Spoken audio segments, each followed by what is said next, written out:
News రైతు భరోసాపై cabinet sub committee సమావేశం కొనసాగుతోంది. డిప్యూటీ సీఎం భట్టి విక్రమార్క అధ్యక్షతన ఈ మీటింగ్ జరుగుతోంది. సంక్రాంతికి రైతు భరోసా ఇస్తామని ప్రకటించిన నేపథ్యంలో సబ్ కమిటీ నివేదిక ఇవాళ కొలిక్కి వచ్చే అవకాశం కనిపిస్తోంది. గతంలో మాదిరిలా కాకుండా పంట సాగు చేసే రైతులకు రైతు భరోసా ఇవ్వాలని ప్రభుత్వం ఆలోచిస్తోంది. ప్రజాధనం వృధా కాకుండా నిజమైన రైతుకు లబ్ధి చేకూర్చే విధంగా ప్రణాళికలు రూపొందిస్తోంది. గూగుల్ డేటా, శాటిలైట్ ఇమేజ్ ఆధారంగా పంట సాగు విస్తీర్ణాన్ని ప్రభుత్వం లెక్కించనుంది.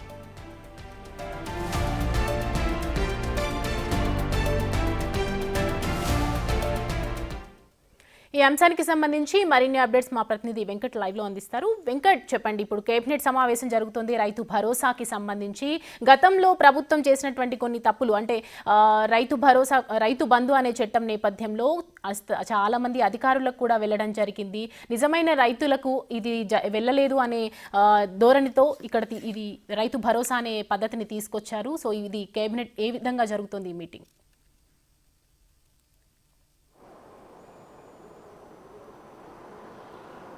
సౌమ్య, సచివాలయంలో రైతు భరోసా పైన సబ్ కమిటీ సమావేశం భేటీ అయింది. రేపు 4వ తారీఖు నాడు రాష్ట్ర కేబినెట్ సమావేశం కూడా ఉంది. ఈలోపు అంటే గతంలో రాష్ట్రంలో అనేక ఆర్థిక ఇబ్బందులు ఉన్నప్పటికీ ప్రజాప్రభుత్వం, కాంగ్రెస్ ప్రభుత్వం వచ్చిన తర్వాత పూర్తి స్థాయిలో ఇచ్చిన హామీలు ఏవైతే ఉన్నాయో ఒక్కొక్కటి అమలు చేస్తూ ముందుకు వెళ్తున్నటువంటి నేపథ్యం చాలా స్పష్టంగా కనిపిస్తూ ఉంది. అందులో భాగంగానే వచ్చిన ఏడాది లోపలనే దాదాపు ఏదైతే 2 లక్షల లోపు రుణమాఫీ ఏదైతే హామీ ఇచ్చిందో మొత్తం కూడా 2 లక్షల వరకు ఇప్పటికే రుణమాఫీ చేసి ఉంది. ఇక తర్వాత ధరణికి సంబంధించిన అంశంలో కూడా అనేక అవకతవకలు, రైతులు అనేక ఇబ్బందులు పడుతున్నారు. కాబట్టి దానికి కూడా ఒక స్వస్తి పలికేందుకు కూడా ధరణి ప్లేస్లో భూమాత ఆర్ఆర్ చట్టం, కొత్త చట్టం తీసుకొచ్చారు. అందులో కూడా ఎలాంటి అవకతవకలు లేకుండా రైతాంగానికి మేలు చేకూర్చేలా ఆ చట్టం తీసుకొచ్చినటువంటి నేపథ్యం. ఇప్పుడు రైతు భరోసా మీద కీలక ప్రకటన వచ్చే అవకాశం కనిపిస్తూ ఉంది. ఎందుకంటే రైతుకు ఒక సంవత్సరం ఏడాదిలో 2 విడతలుగా దాదాపు 7,500 చొప్పున 15,000 రూపాయలు రైతు పెట్టుబడికి ఆసరగా ప్రభుత్వం ఇస్తుందని గతంలో హామీ ఇచ్చింది. హామీ ప్రకారమే ప్రభుత్వం ముందుకు వెళ్తున్నటువంటి నేపథ్యం ఉంది.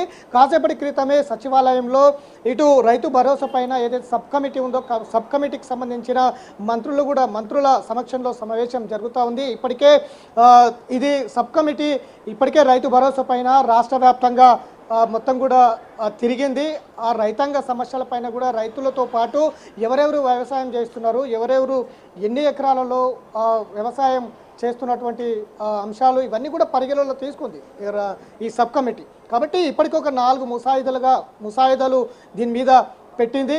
ఒకటి 10 ఎకరాల పైబడి ఇవ్వాలా, లేదంటే 10 ఎకరాల లోబడి ఇవ్వాలా, లేదంటే 7.5 ఎకరాలకు ఇవ్వాలా, లేదంటే 5 ఎకరాల లోబడి ఉన్న వారికి ఈ రైతు భరోసా ఇవ్వాలనే దాని మీద కొన్ని ముసాయిదాలు అయితే పెట్టింది. దాని మీద పూర్తి స్థాయిలో సమావేశం అయితే జరుగుతూ ఉంది. ఖచ్చితంగా అనుకున్న సమయానికి సంక్రాంతి లోపు లేదా సంక్రాంతి తర్వాత ఖచ్చితంగా రైతు భరోసా పెట్టుబడి సహాయం అందించాలనేది ప్రభుత్వం సంకల్పంతో ఉంది. ఎందుకంటే గత బీఆర్ఎస్ ప్రభుత్వంలో 100 ఎకరాలు ఉన్నప్పటికీ ప్రధానంగా ఎవరైతే రైతులు వ్యవసాయం చేస్తున్నారో వారికి ఈ రైతు భరోసా అందలేనటువంటి నేపథ్యం గత ప్రభుత్వంలో ఉంది. దాదాపు కొన్ని వేల కోట్ల రూపాయలు వృధా ఖర్చు అయ్యాయి. ఎందుకంటే అనేక వేల ఎకరాల భూములు ఉన్న వాళ్ళు, వ్యవసాయం చేయని వారు, ఇట్లా రియల్ ఎస్టేట్ వ్యాపారులు, ఇట్లా అనేక సంబంధించిన వారందరూ కూడా రైతు భరోసా లబ్ధి పొందారు, తీసుకున్నారు.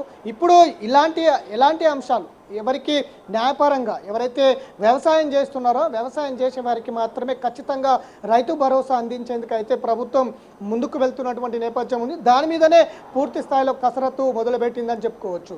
ప్రధానంగా ఖచ్చితంగా ఎవరైతే వ్యవసాయం చేస్తున్నారో అనే దాని మీద ఇప్పటికే శాటిలైట్ ఇమేజెస్ ఏదైతే వ్యవసాయం చేస్తున్నట్టుగా ఖచ్చితంగా గుర్తించి ఎవరైతే వ్యవసాయం చేస్తున్నారో వారికి ఖచ్చితంగా రైతు భరోసా ఇచ్చేందుకైతే ప్రభుత్వం ముందుకు వెళ్తుంది. దాని మీద పూర్తి స్థాయిలో సబ్ కమిటీ సమావేశమైంది. రేపు 4వ తారీఖు రోజు జరిగే క్యాబినెట్లో ఇదంతా కూడా ఇవాళ చర్చించినటువంటి అంశాలన్నీ కూడా రాష్ట్ర క్యాబినెట్లో పెడతారు. దాని మీద కూడా పూర్తి స్థాయిలో చర్చ జరిపిన తర్వాత రాష్ట్ర క్యాబినెట్ ఆమోదం తెలిపే అవకాశం కనిపిస్తూ ఉంది. ఎందుకంటే ఖచ్చితంగా రైతాంగానికి ఇచ్చినటువంటి ఏదైతే హామీలు ఏదైతే ఉందో అది ఖచ్చితంగా అమలు చేసేందుకు అయితే రేవంత్ సర్కార్ ముందుకు వెళ్తుంది. ఎందుకంటే వెనుకబడిన జిల్లా పాలమూరు జిల్లాకు సంబంధించిన ముఖ్యమంత్రి కావడంతో ఆ రైతాంగము కావచ్చు, రైతుల సమస్యలు కావచ్చు, చాలా దగ్గరుండి చూసిన అనుభవాలు రేవంత్ రెడ్డికి ఉన్నాయి.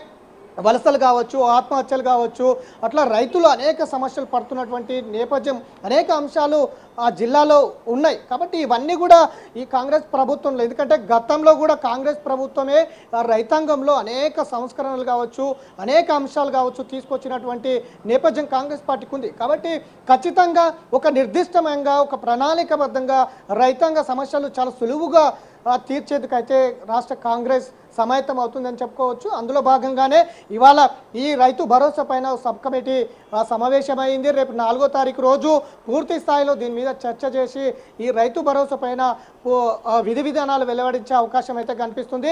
ఎవరికి ఇవ్వాలి, ప్రభుత్వ ఉద్యోగం ఉన్న వాళ్ళకి ఇవ్వాలా, లేదంటే సాఫ్ట్వేర్కి సంబంధించిన వారికి ఇవ్వాలా, లేదంటే ఎన్ని ఎకరాలు ఉన్నవారికి ఇవ్వాలి అనే అంశాల మీద పూర్తి స్థాయిలో కసరత్తు మొదలుపెట్టింది. ఎందుకంటే రైతులు నిజానికి పేరు ఒకరి పేరు మీద ఉంటుంది, కానీ వ్యవసాయం చేసేవారు ఇతరులు ఉంటారు. కాబట్టి ఇలాంటి అంశాలు అనేక ఉన్నాయి.